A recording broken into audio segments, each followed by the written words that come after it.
Bismillahirrahmanirrahim. Assalamualaikum warahmatullahi taala wabarakatuh. Alhamdulillahirabbil alamin. Wassalatu wassalamu ala asrofil anbiya'i wal mursalin wa ala alihi wa sahbihi ajmain, amma ba'du. Pertama-tama, marilah kita panjatkan puji syukur kehadiran Allah Subhanahu wa taala atas limpahan rahmat dan karunia-Nya sehingga kita diberi kesempatan untuk selalu sehat dan juga melaksanakan belajar mengajar walaupun secara daring dari rumah, dan juga sholawat seiring salam tidak lupa kita hadiahkan buat junjungan alam, yaitu Nabi besar kita Muhammad Sallallahu Alaihi Wasallam, yang mana beliaulah yang telah membawa kita dari alam yang penuh dari alam kebodohan menuju alam yang berilmu pengetahuan dan teknologi seperti yang kita rasakan pada saat ini. Perkenalkan, nama saya Imam Jalil. Saya dari Prodi Ekonomi Pembangunan. Pada kesempatan kali ini, saya akan menjelaskan sedikit tentang proposal yang sudah saya kerjakan pada semester lalu. Adapun judul proposal saya yaitu analisis faktor-faktor yang mempengaruhi peningkatan jumlah pengangguran di Provinsi Jambi. Proposal ini saya buat pada tugas mata kuliah metopel atau metodologi penelitian yang saya kerjakan. Ada bab 1, bab 2, dan bab 3. Baiklah, di sini saya akan menjelaskan bab 1 terlebih dahulu. Bab 1 itu adalah pendahuluan. Adapun di dalam pendahuluan itu ada beberapa poin. Yang pertama itu adalah latar belakang penelitian, yang kedua adalah rumusan masalah, dan yang ketiga adalah tujuan penelitian, dan yang keempat adalah manfaat penelitian. Kita jelaskan terlebih dahulu tentang latar belakang. Latar belakang pada proposal saya ini menjelaskan tentang bagaimana meningkatkan pertumbuhan ekonomi. Pembangunan pada umumnya difokuskan pada pembangunan ekonomi melalui usaha peningkatan pertumbuhan ekonomi. Tingkat pertumbuhan ekonomi merupakan salah satu tolak ukur suatu keberhasilan pembangunan suatu negara atau wilayah. Pertumbuhan ekonomi yang tinggi dan berkelanjutan merupakan kondisi yang utama atau suatu keharusan bagi kelangsungan pembangunan ekonomi dan peningkatan kesejahteraan. Menurut para ahli, terutama menurut Supermoko pada tahun 2002, mengatakan bahwa pembangunan ekonomi ditunjukkan guna meningkatkan kesejahteraan masyarakat di sisi ekonomi maupun di sosial. Salah satu tujuan dari pembangunan ekonomi itu sendiri yaitu menciptakan kesempatan dan lapangan kerja semaksimal mungkin supaya angkatan kerja yang berada di dalam suatu negara tersebut dapat terserap dalam proses kegiatan ekonomi di negara tersebut. Indonesia sebagai salah satu negara berkembang tidak lepas dari masalah pengangguran. Pengangguran adalah masalah makroekonomi yang mempengaruhi manusia secara langsung dan merupakan masalah yang paling berat. Bagi kebanyakan orang, kehilangan pekerjaan berarti penurunan standar kehidupan dan tekanan psikologis. Selain itu, pengangguran menyebabkan terjadinya ketimpangan atau kesenjangan distribusi pendapatan yang diterima oleh suatu masyarakat dalam negara tersebut. Pengangguran merupakan suatu keadaan di mana seorang yang tergolong angkatan kerja ingin mendapatkan pekerjaan tetapi belum dapat memperolehnya. Pengangguran dapat terjadi sebagai akibat dari tingginya tingkat perubahan angkatan kerja yang tidak diimbangi dengan adanya lapangan kerja yang cukup luas serta penyerapan tenaga kerja yang cukup kecil persentasenya. Hal ini disebabkan rendahnya tingkat pertumbuhan penciptaan lapangan kerja untuk menampung tenaga kerja yang siap bekerja. Selain itu, pengangguran juga bisa terjadi meskipun kesempatan kerja tinggi, akan tetapi informasi yang terbatas dan ketidaksesuaian keahlian yang tersedia dengan yang dibutuhkan dalam pasar tenaga kerja.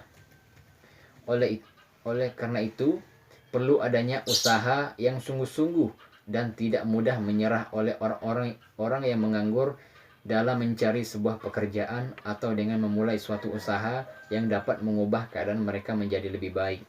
Jumlah pengangguran yang tinggi akan saling berkaitan dengan ketiadaan pendapatan yang menyebabkan para penganggur harus mengurangi pengeluaran konsumsinya.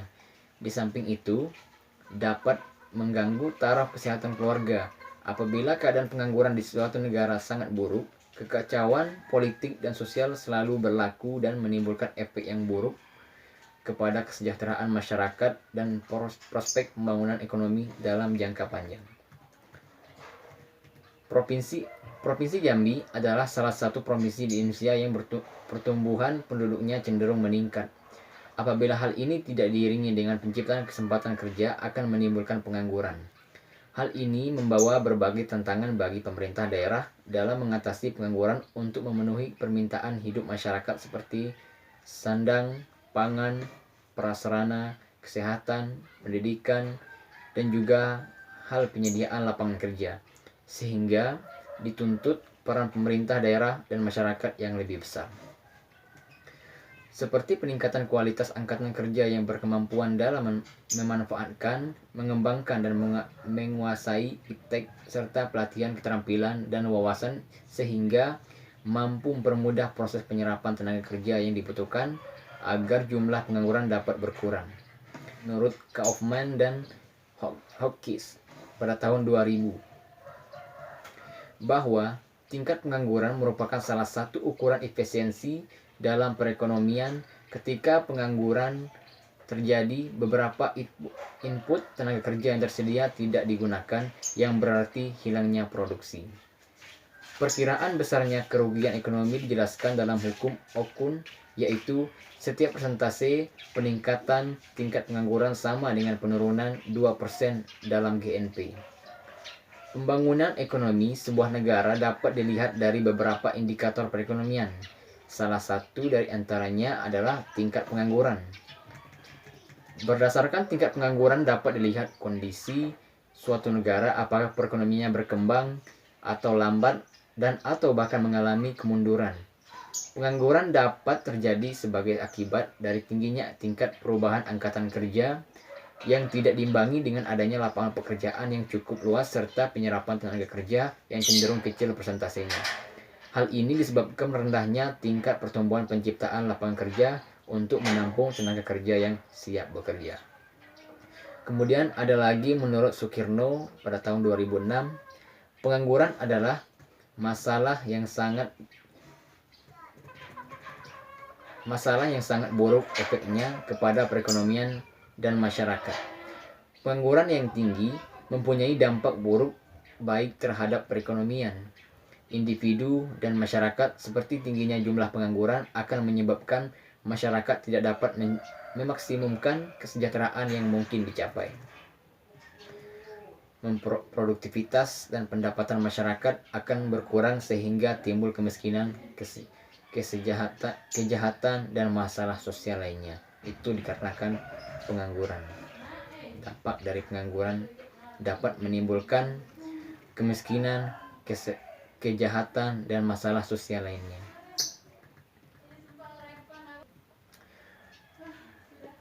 Di proposal ini ada pun indikator-indikator ekonomi yang mempengaruhi jumlah pengangguran, antara lain tingkat inflasi, besar upah yang berlaku, investasi, jumlah penduduk, dan pertumbuhan ekonomi.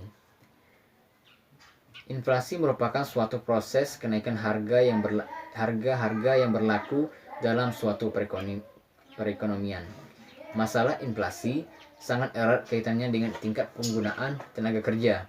Dengan naiknya harga-harga di semua sektor, maka perusahaan-perusahaan akan mengambil kebijakan mengurangi biaya untuk memproduksi barang atau jasa dengan cara mengurangi pegawai atau tenaga kerja. Akibatnya angka pengangguran yang tinggi tidak dapat dihindari.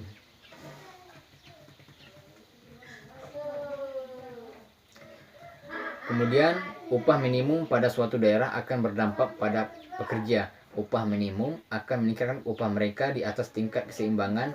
Kenaikan upah minimum bagi pekerja akan memperbaiki daya beli mereka, yang akhirnya akan mendorong kegairahan bekerja dan dapat meningkatkan produktivitas kerja. Tapi bagi pengusaha yang menganggap upah merupakan biaya. Kenaikan ini menyebabkan mereka harus menyesuaikan tingkat upah yang harus mereka berikan kepada pekerja dengan tingkat upah minimum yang telah ditetapkan oleh pemerintah. Kemudian investasi yang akan mendorong terciptanya barang modal baru sehingga akan menyerapkan faktor produksi baru, yaitu menciptakan lapangan kerja baru atau kesempatan kerja yang akan menyerap tenaga kerja pada gilirannya akan mengurangi pengangguran. Dan dilihat dari sisi jumlah penduduk yang semakin meningkat dan dapat pada peningkatan jumlah angkatan kerja, sehingga apabila diimbangi dengan peningkatan kesempatan kerja, maka hal ini akan menyebabkan pertambahannya jumlah.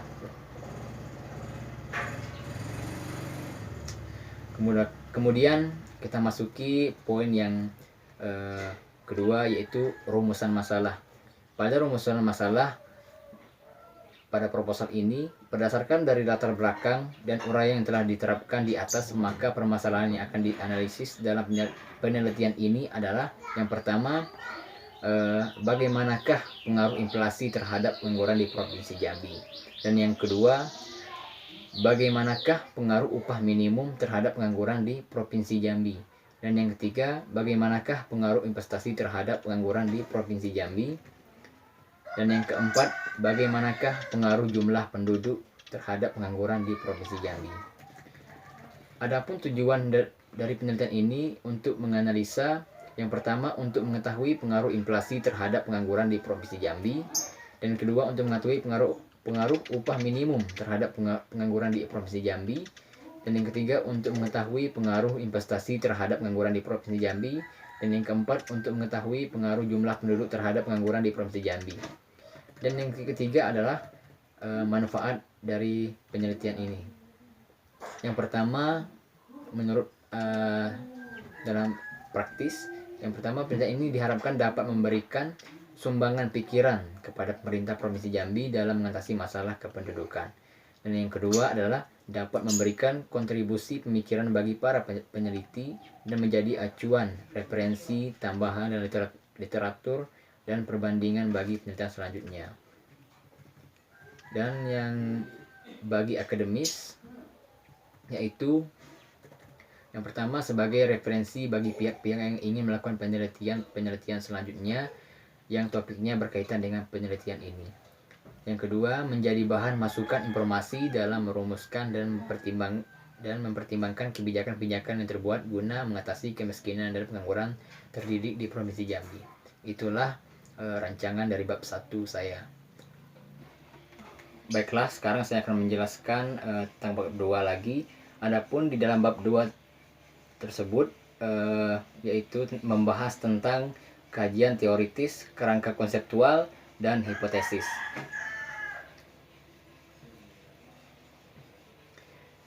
Baiklah, adapun di kajian teoritis menjelaskan tentang pengertian pembangunan ekonomi dan lain sebagainya. Pertama, pembangunan ekonomi merupakan suatu proses yang menyebabkan pendapatan per kapita penduduk suatu masyarakat meningkat dalam jangka yang panjang, disertai dengan perubahan ciri-ciri penting suatu masyarakat.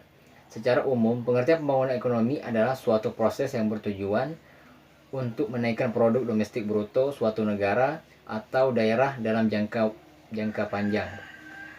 Kenaikan PDB tersebut lebih besar daripada tingkat pertumbuhan penduduk. Singkatnya, pembangunan ekonomi adalah suatu proses yang bertujuan untuk menaikkan PDB suatu negara atau daerah melebihi tingkat pertumbuhan penduduk. Menurut Skam PT pada tahun 2000, pembangunan ekonomi adalah perubahan yang spontan dan terputus-putus atau discontinuous pada saluran-saluran arus sirkuler, yaitu merupakan gangguan terhadap keseimbangan yang selalu mengubah dan mengganti keadaan keseimbangan yang ada sebelumnya. Kemudian saya akan menjelaskan tentang perencanaan pembangunan. Perencanaan pembangunan adalah suatu pengarahan penggunaan sumber-sumber pembangunan yang terbatas adanya untuk mencapai tujuan-tujuan keadaan sosial ekonomi yang lebih baik secara lebih efektif dan efisien. Ini dijelaskan oleh Aningsih pada 2014. Dan menurut Riyadi dan Bratakusuma pada tahun 2004, perencanaan pembangunan adalah suatu proses perumusan alternatif-alternatif atau keputusan-keputusan yang didasarkan pada data-data dan fakta-fakta yang akan digunakan sebagai bahan untuk melaksanakan suatu rangkaian kegiatan atau aktivitas kemasyarakatan, baik yang bersifat fisik atau material maupun non-fisik, mental dan spiritual, dalam rangka mencapai tujuan yang lebih baik. Kemudian di poin yang ketiga yaitu pengangguran. Pengangguran atau tunakarya dalam bahasa Inggris adalah unemployment, adalah istilah untuk orang-orang yang tidak bekerja sama sekali, sedang mencari kerja,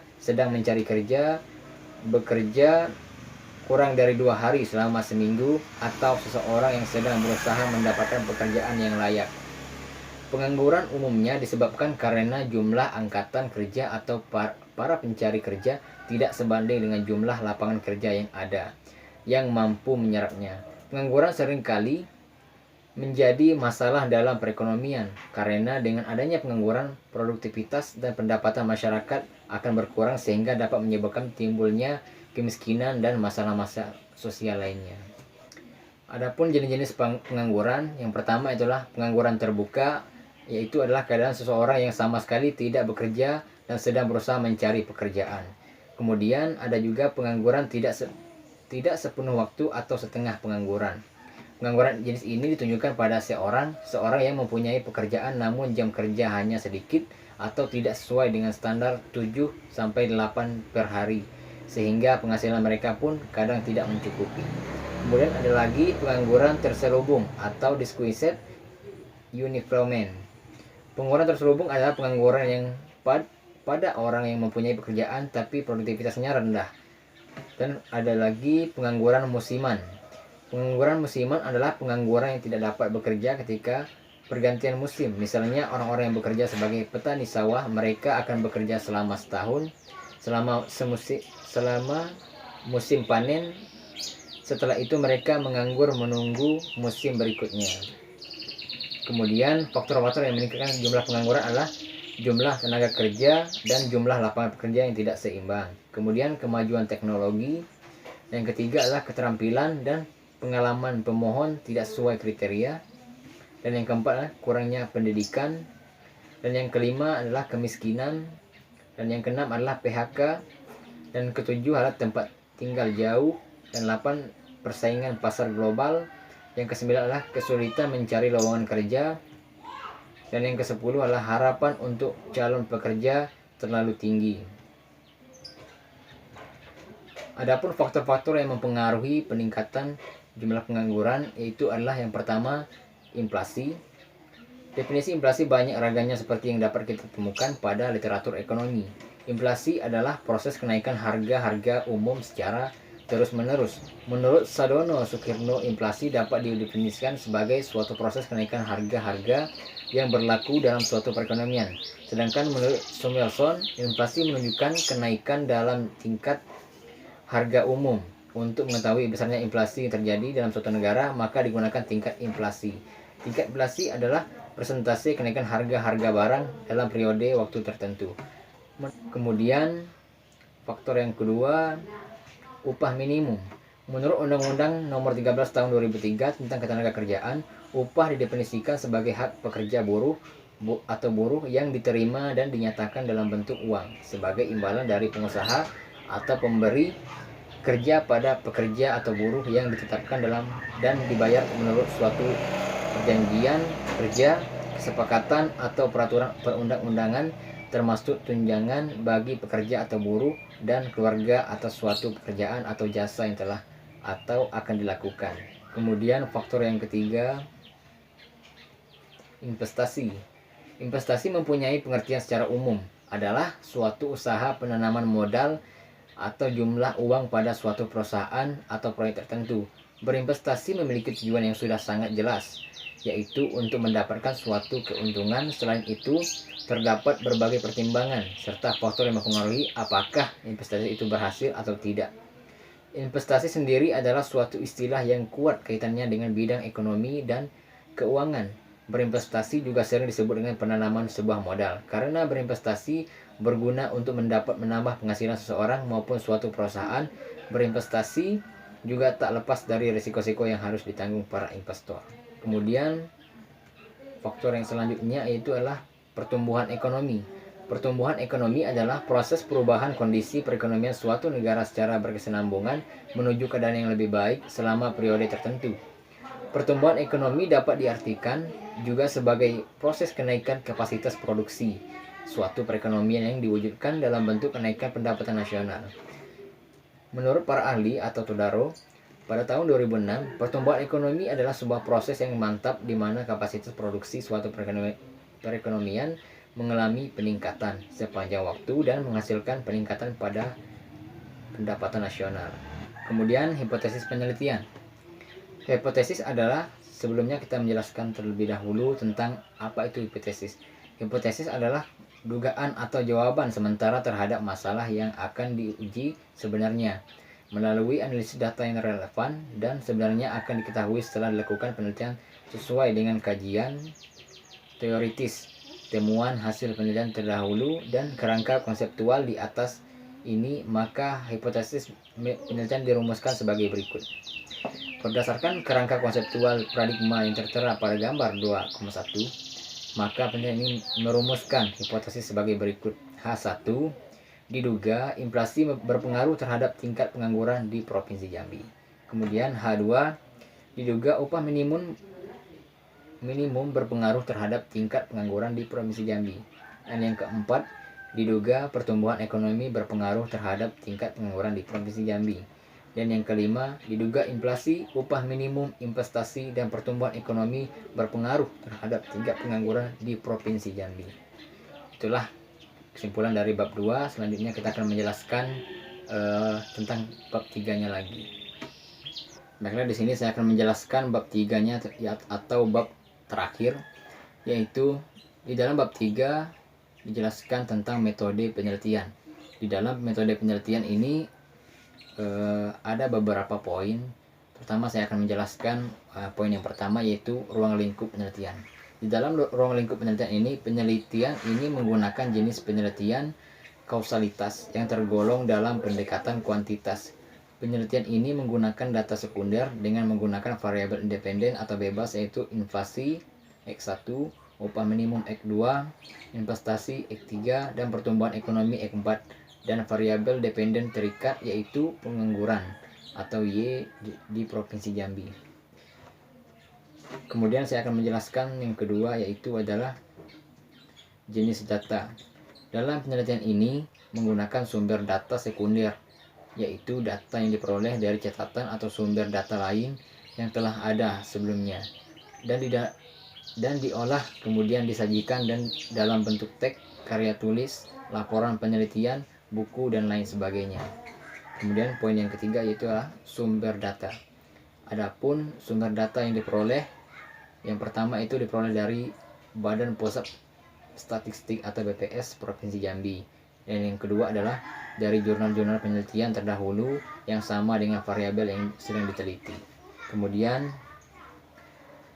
ada teknik pengumpulan data. Teknik yang dipakai dalam pengumpulan data adalah melalui studi pustaka. Studi pustaka merupakan teknik untuk mendapatkan informasi melalui catatan, literatur, dokumentasi, dan lain-lain yang masih relevan dalam penelitian ini. Data yang digunakan dalam penelitian ini adalah data sekunder yang diperoleh dalam bentuk sudah jadi dari Badan Pusat Statistik atau BPS Provinsi Jambi. Data yang diperoleh adalah data dalam bentuk tahunan untuk masing-masing variabel. Kemudian definisi operasional variabel. Variabel yang digunakan dalam penelitian ini memiliki definisi operasional sebagai berikut, yaitu pengangguran atau Y. Variabel jumlah pengangguran yang digunakan adalah jumlah pengangguran di Provinsi Jambi dengan satuan jiwa. Dan kemudian inflasi X1. Data inflasi yang digunakan dalam penelitian ini adalah laju inflasi gabungan di Provinsi Jambi dan dinyatakan dalam satuan persen. Kemudian upah minimum atau X2. Upah yang digunakan dalam penelitian ini adalah upah minimum Provinsi Jambi dan dinyatakan dalam satuan rupiah. Kemudian investasi atau F3. Investasi yang digunakan dalam penelitian ini adalah total investasi PMA dan PMDN di Provinsi Jambi dan dinyatakan dalam satuan rupiah. Kemudian pertumbuhan ekonomi atau F4. Variabel pertumbuhan ekonomi yang digunakan dalam penelitian ini adalah nilai PDRB atas dasar harga konstan Provinsi Jambi dalam satuan persen. Dan kemudian metode analisis data. Metode analisis data yang pertama adalah deskriptif kuantitatif. Analisis deskriptif kuantitatif adalah penelitian yang mendeskripsikan data apa adanya dan menjelaskan data atau kejadian dengan kalimat-kalimat penjelasan secara kualitatif. Data yang dikumpulkan adalah berupa kata-kata, gambar, dan bukan angka-angka, sehingga laporan penelitian ini akan berisi kutipan-kutipan data untuk memberikan gambaran penyajian laporan tersebut. Kemudian deskriptif kuantitatif. Menurut Sugiono, pada 2014, metode penelitian kuantitatif adalah metode penelitian kuantitatif dapat diartikan sebagai penelitian yang berlandasan pada filsafat positivisme, digunakan untuk meneliti pada populasi atau stempel tertentu. Pengumpulan data menggunakan analisis data bersifat kuantitatif atau statistik dengan tujuan untuk menguji hipotesis yang telah ditetapkan. Kemudian teknik pengolahan dan analisis data. Penelitian ini menggunakan analisis data berganda dengan data runtut waktu time series.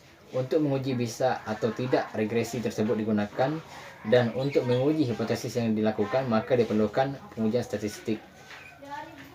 Dan kemudian uji hipotesis.